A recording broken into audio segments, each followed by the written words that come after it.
Good evening. Thank you all for being here. Before I get started, actually, I want to let you all know about a little story. It happened back in 1977, and it's pretty relevant today. It was a normal day. I was 13 years old and woke up about 5 a.m., rolled up my papers. I had a paper route. Loved it. I worked for the Sacramento Bee at the time. And it was a little bit different than a normal July afternoon because a group that I was involved in, DMLA, a little Masonic organization, had a field day type thing, a baseball game. The San Francisco Giants were playing the Montreal Expos. And I really wanted to go. And we had an 8:30 a.m. takeoff time to get from Sacramento to San Francisco for the game.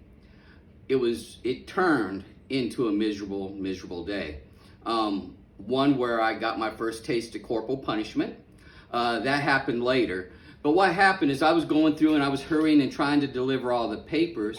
I got to about the halfway point of my paper route and noticed that I didn't have enough time left. So I, in my 13-year-old wisdom, threw the remaining papers in the ditch. I did make the 8:30 takeoff time with everybody, with all my friends and the adult supervisors and this and that. So we get down to Candlestick Park and the wind was miserable flowing in from San Francisco Bay. It was horrid. And all I could think about on the way up to the game was what I had done wrong by throwing those papers in the ditch. We got to the game, we watched the game, we went through all the opening ceremonies, this and that, and the San Francisco Giants ended up losing the game. But that's not the most important thing that happened that day. Because I didn't employ the resources that I really didn't take into consideration, I learned about the resources I had. I could have asked my father for some help in running the paper route.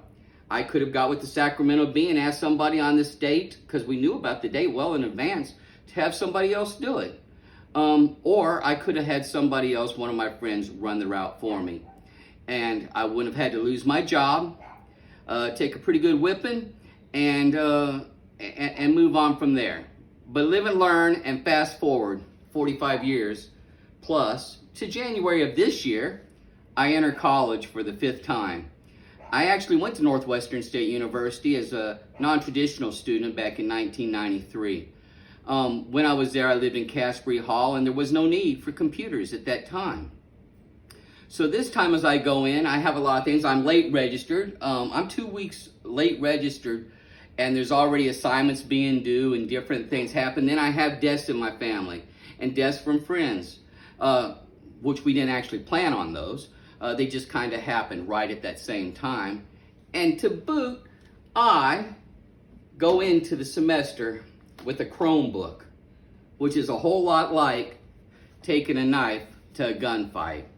And that is why I'm going to talk to you about some different choices that you can make. And we're going to compare 3 Windows laptops.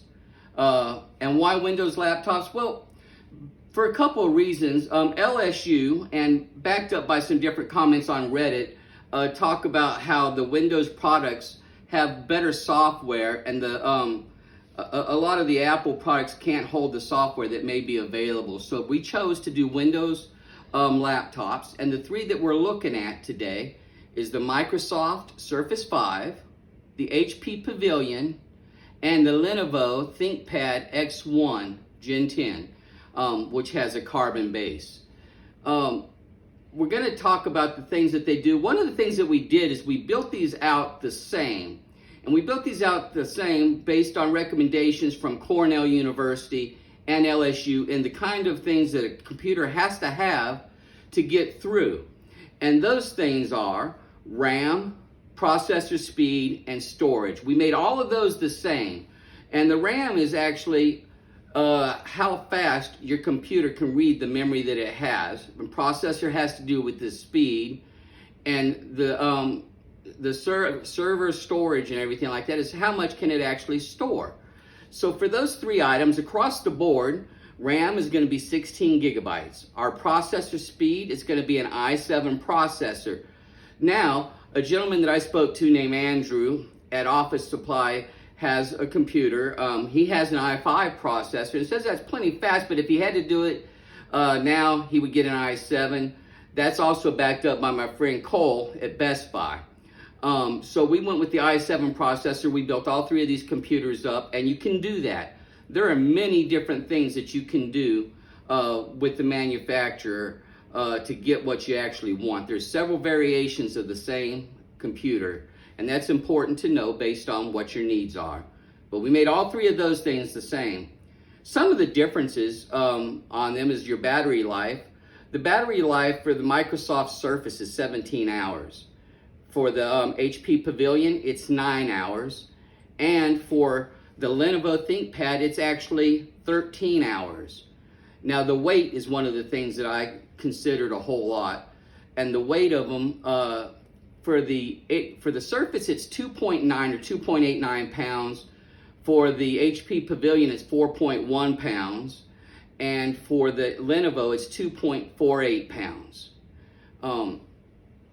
I, in my recommendation, weighed a lot on the battery life and the weight. Now, for the warranty, across the board, your manufacturer warranty is 1 year.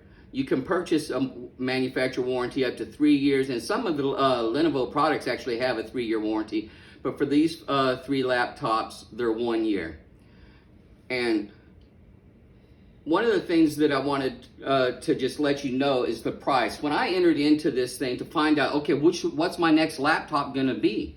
I wanted to stay within a certain price. Here I'm unemployed at the moment. I'm trying to figure out how to do that. So I'm actually looking at some of the resources that I have.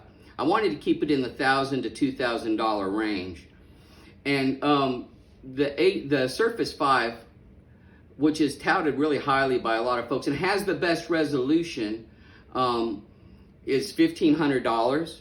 The HP Pavilion, which is the heaviest one with the lowest battery life, that is $1,000. And for the Lenovo, it's just a couple of cheeseburgers lower than the Surface 5 at about $1,500, the Lenovo ThinkPad. Now, one of the things, well, actually, the big thing that I wanted, I want something that's going to last. And the construction, I was talking to Cole over at Best Buy. The construction of the Lenovos, he says, is far and apart better than the others. And that would be the one that he went with. And I'm thinking, being older, I don't want to haul around a 4-pound laptop. And so I'm thinking, well, I want something a little bit lighter. So those are things that I considered in the thing. Also on the warranty, you can get extended warranties, like Allstate is in the game. Allstate does extended warranties. Geek Squad and Best Buy do as well. And the manufacturers have those that they offer as well, just to get the longer life out of your product. But they're all three very, very good products. And the warranty, you know, it's a little bit like life. It has an expiration date. It's going to expire, but it's not so much the expiration. It's in how do we use our resources? What are the choices that we're making? That's going to make the big deal of difference. And to, 1977, yes, I did learn some valuable lessons and everything like that, but it wasn't all a bad year. 1977, I had my first slow dance, and it was at a Demolay Rainbow Girl dance. It was really, really cool. The song was called Lights, and the song starts out, it's by a band named Journey, and the song starts out, when the lights go down in my city. And indeed, the lights will go down in our city. And that's why the battery life is very important, whether it's by inclement weather, catastrophe, or you forgot your cord at home. You want to be ready, and you want to have a laptop that has a long battery life. And you'd like to be able to get something and get it on the fly. Therefore, I'm recommending the Lenovo ThinkPad X1 Generation 10 for its weight of 2.48 pounds, its price point at $1,500, and the fact that it's got a 13-hour battery life. Thank you very much.